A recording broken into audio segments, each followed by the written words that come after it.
लीजिए, जिस प्रकार का निर्णय सुप्रीम कोर्ट ने दिया है, क्या आप संतुष्ट हैं इस फैसले से, और अगर नहीं है तो कारण क्या है?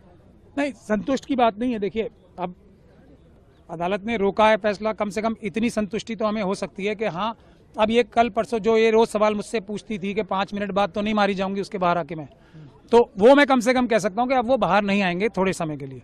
बट क्या ये खुशी की बात है, क्या ये संतुष्टि की बात है, तो मैं ये देश की जनता पे छोड़ना चाहता हूँ। जिस बच्ची के पिताजी को मार दिया गया, जिस बच्ची के परिवार वालों को मार दिया गया, इसको ऑलमोस्ट मार ही दिया गया था, ये दर दर की ठोकरें खा रही है, ये बंदी बन के आज सीआरपीएफ के कब्जे में है, ये अपनी तरह से बात भी नहीं कर सकती।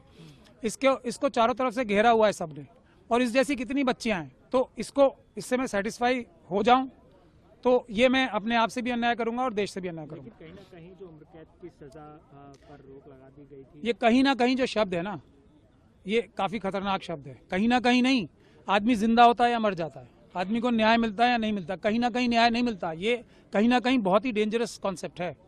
न्याय होता है या नहीं होता, ये नहीं कि आपके दोनों हाथ पैर सब काट दिए गए और आंखें भी फोड़ दी गई और एक प्रोस्थेटिक लेग जो होता है, आर्टिफिशियल लेग आपको दे दिया गया। ये न्याय, ये नहीं। हम ये चाह रहे हैं कि इस बच्ची के साथ कुछ तो सिक्योरिटी, एक तो इसके पूरे परिवार को मिले, पहली बात।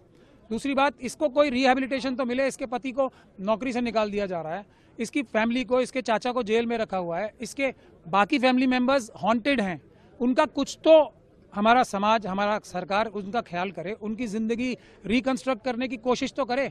वो भी विक्ट्री नहीं होगी, वो एक थोड़ा सा हमारा एक सॉरी होगा देश का, इस कि एक्चुअल हम अब सॉरी फील कर रहे हैं। तो अब हम, वो तो हो गया, उसको हम वापस नहीं ला सकते, बट अब हम आपको जो हम कर सकते हैं वो हम करेंगे। तो क्या जो देश कर सकता है इस बच्ची के लिए, जो न्यायालय कर सकते हैं, वो हम कर रहे हैं, ये क्वेश्चन है सर।